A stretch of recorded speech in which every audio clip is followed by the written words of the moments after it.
This video is sponsored by Vograce. Vograce is an anime accessories manufacturer and it specializes in custom-made keychains, badges, pins, stickers, and many more.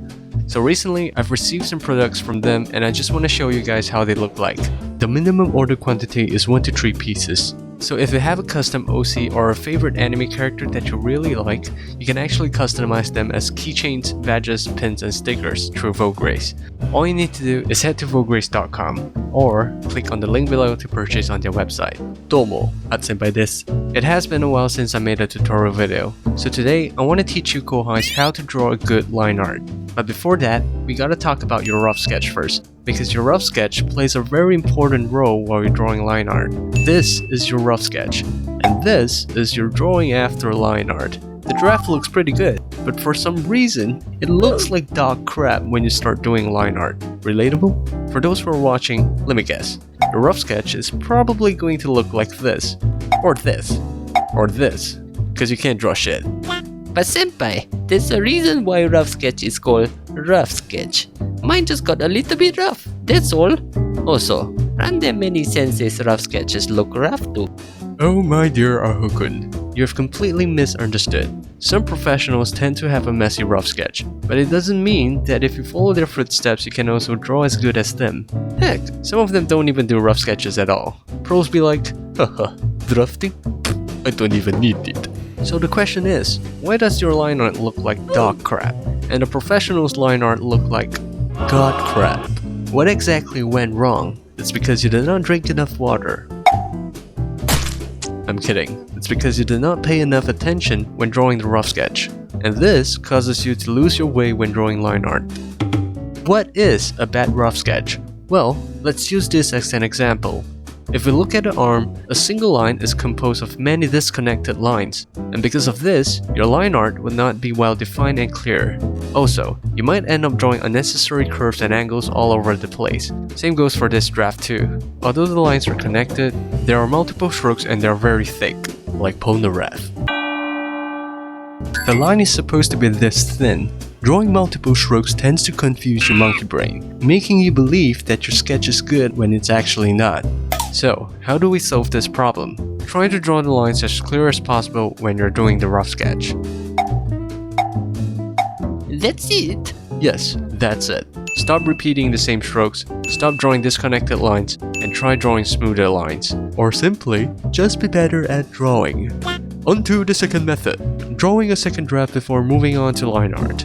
The purpose of this is again to narrow down and decrease the lines of your sketch so that it will be a lot easier for you to draw the line art later on. Now, we can finally talk about line art.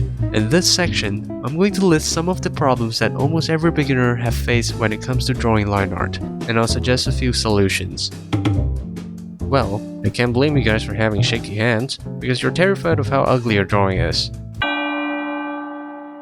Having shaky hands while drawing is pretty normal. It happens all the time, so don't worry too much about it. You can adjust the stabilization of the pen stroke to minimize this problem. I suggest to set your brush stabilization at about 20 to 30%. More than that is not good. Oh, how about traditional drawing, senpai? You always forget about this. What's that? A type of food? We talked a little bit about this last time. To summarize, drawing a basic line that doesn't change in thickness is monotonous and boring. If all the lines have the same thickness, it will make the drawing look unappealing. Thus, it is important to add variety to the line by varying the line weight. But how? When it comes to varying the line weight, there are some tricks to it. You don't just add extra all over the place. So I'm going to teach you kohais the correct way to distribute your line weight properly. Firstly, you need to understand the row of the line and change the thickness of it accordingly. In general, lines have 4 rows: to express the contour, to separate the character from the parts, to add details, to show the difference between light and shadow. Let's talk about the first row, to express the contour line. Contour line is the outer line that surrounds the character. This line separates the character from the outside, so this would be the thickest line of all. The second row is to act as the line of parts. This is the line that separates parts such as clothes, hair, etc. This is the second thickest line. The third one is detail lines. This line is usually used to enhance and express the characteristics of the parts. For example, the wrinkles of the clothes, the flow of the hair, etc. This should be the thinnest line because it's less significant compared to the others. The fourth row is to express the source of light. The lines in areas with shadow should be drawn thicker, and on the contrary, the lines in areas that are closer to a light source should be drawn thinner. This is how your line art is supposed to look like if you applied all the techniques that I've mentioned just now. This drawing looks so much better. Am I right? Am I right? But we can still take this line art to the next level by adding occlusion shadow. What the hell is that? Occlusion happens when an object is blocking the light. You can add occlusion shadow in various areas such as the gap in hair, the gap between the folds of the clothes, the intersection point of the lines, etc. This will help to enrich your line art even more, and I highly recommend you Kohais to try it. You'll be very surprised by the improvement. So to summarize, you really need to understand the role of the lines and have them in your mind when you're drawing the line art. Proper weight line distribution makes the whole character appears to have more form, depth, dimension, and space. By following the steps that I've demonstrated just now, I'm sure you Kohais can draw a beautiful line art without breaking a sweat in the future. Bonus tips! When we are drawing the line art, do not zoom in too much, especially when you're drawing the outer contour and the overall body. Only zoom in when you need to draw the shorter lines and the details. The canvas should always be at an appropriate size. It's more comfortable to draw on. And most importantly, you can monitor and observe the changes that appear throughout your drawing process.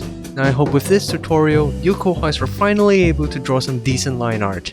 If you Kohais want to get the Photoshop version of this awesome drawing of mine, make sure you check out my Patreon, link in the description below. I've separated all the layers one by one to guide you through how I did my line art by using the techniques I've mentioned just now. I've also included a rough sketch for you to try it out yourself. Feel free to support me on Patreon, I really appreciate it.